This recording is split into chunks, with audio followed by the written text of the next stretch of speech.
शताब्दी में फ्रांसीसी समाज में असंतोष के कारण जीने का संघर्ष।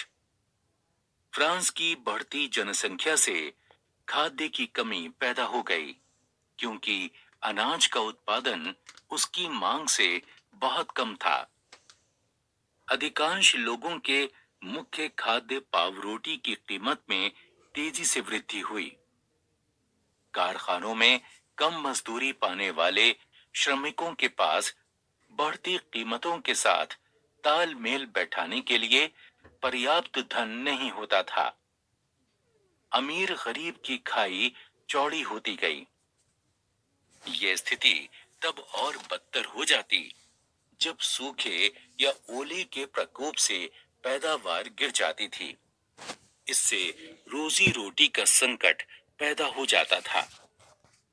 ये एक चरम स्थिति थी जब यहां तक कि आजीविका के मूलभूत साधन भी संकट में पड़ जाते थे।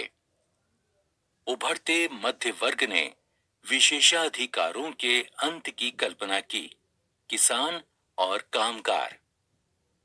किसान और कामगार कभी कभी खाद्य की कमी और भारी करों के खिलाफ विद्रोह कर देते थे, लेकिन समाज में बुनियादी बदलाव लाने के लिए उनके पास पर्याप्त साधन नहीं थे। इस समय फ्रांसीसी समाज में एक अमीर सामाजिक समूह मध्यम वर्ग उभर रहा था। इस श्रेणी में वकील और प्रशासक पढ़े लिखे लोग थे। इनका मानना था कि जन्मना विशेष अधिकार नहीं होने चाहिए। लॉक और रूसो जैसे दार्शनिकों ने स्वतंत्रता, समान नियमों तथा समान अवसरों के विचार पर आधारित समाज की कल्पना की। फ्रांसीसी दार्शनिक मॉन्टेस्क्यू ने सरकार के अंदर विधायिका, कार्यपालिका और न्यायपालिका के बीच सत्ता विभाजन की बात कही। अमेरिकी संविधान और उसमें दी गई व्यक्तिगत अधिकारों की गारंटी ने फ्रांसीसी राजनीतिक चिंतकों के लिए एक आदर्श उदाहरण स्थापित किया। ये क्रांति की शुरुआत 5 मई 1789 को लुई 16वें ने करों में वृद्धि करने के प्रस्ताव के लिए एस्टेट्स जनरल की एक बैठक बुलाई। एस्टेट्स जनरल एक राजनीतिक संस्था थी जिसमें तीनों एस्टेट्स अपने अपने प्रतिनिधि भेजते थे। अतीत में प्रत्येक एस्टेट एक वोट दे सकता था। इस बार तीसरे एस्टेट के प्रतिनिधियों ने मांग रखी कि अब की बार पूरी सभा द्वारा मतदान कराया जाना चाहिए, जिसमें प्रत्येक सदस्य को एक मत देने का अधिकार हो।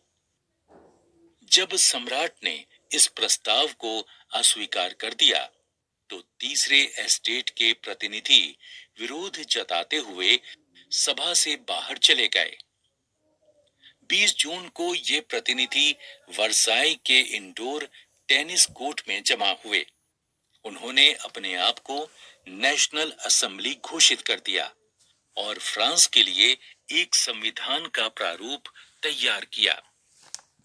4 अगस्त 1789 की रात को असेंबली ने करों, कर्तव्यों और बंधनों वाली सामंती व्यवस्था के उन्मूलन का आदेश पारित किया।